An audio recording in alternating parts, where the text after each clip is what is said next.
Hello friends, எல்லாருக்கும் வணக்கம். இந்த வீடியோவில் நம்ம என்ன பார்க்குறோம்னா, மத்திய அரசு ஊழியர்களுக்கு மாஸ் அப்டேட் 44% ஊதிய உயர்வு விரைவில். வாங்க டீட்டெயில்ஸை பார்க்கலாம். அரசு ஊழியர்களுக்கு ஒரு நல்ல செய்தி உள்ளது. மத்திய அரசு ஊழியர்கள் மற்றும் ஓய்வூதியதாரர்களின் அகவிலைப்படி அதிகரிக்க வாய்ப்பு உள்ளது. மத்திய ஊழியர்களின் அகவிலைப்படி ஜூலையில் 54% உயரும். தற்போது ஊழியர்கள் 50% அகவிலைப்படி அதாவது டிஏவை பெற்று வருகின்றனர்.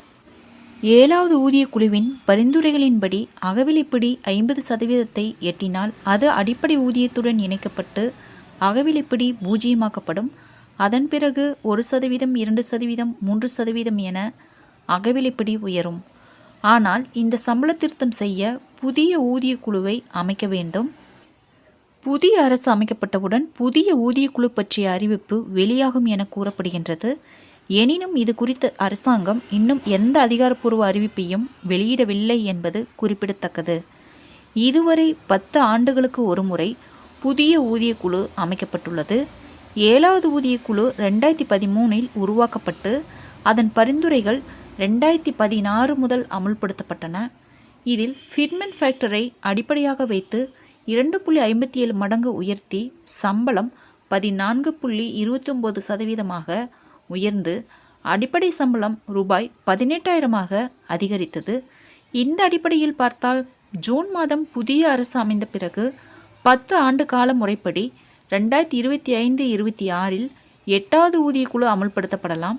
ஃபிட்மென்ட் ஃபேக்டர் 2.57 இருந்து 3.68 உயரும் என கூறப்படுகின்றது.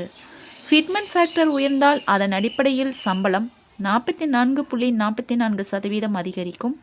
இது மட்டுமின்றி குறைந்தபட்ச சம்பளம் ரூபாய் 26,000 உயர்த்தப்படும். இது ஜனவரி 1, 2026 முதல் செயல்படுத்தப்படக்கூடும். அரசு வழக்கமான ஊதியக்குழு முறைகளை பின்பற்றினால் இந்த ஏற்றங்கள் இருக்கலாம் என நம்பப்படுகின்றது. இந்திய ரயில்வே டெக்னிக்கல் சூப்பர்வைசர்ஸ் அசோசியேஷன் மூலம் மத்திய நிதியமைச்சர் நிர்மலா சீதாராமனிடமும் சம்பள கமிஷன் குழுவை அமைக்க வேண்டும் என்று கோரிக்கை விடுக்கப்பட்டது. தேர்தல் முடிவுகள் வந்து புதிய அரசு அமைக்கப்பட்ட உடனேயே இதற்கான பணிகள் மேற்கொள்ளப்படும் என வட்டாரங்கள் தெரிவிக்கின்றன. ஃப்ரெண்ட்ஸ், இந்த தகவல் உங்களுக்கு யூஸ்ஃபுல்லாக இருந்தால் என்னோட சேனலை சப்ஸ்கிரைப் பண்ணுங்கள், லைக் பண்ணுங்கள், மற்ற நண்பர்களுக்கும் இந்த வீடியோவை ஷேர் பண்ணுங்கள். தேங்க்ஸ் ஃபார் வாட்சிங்.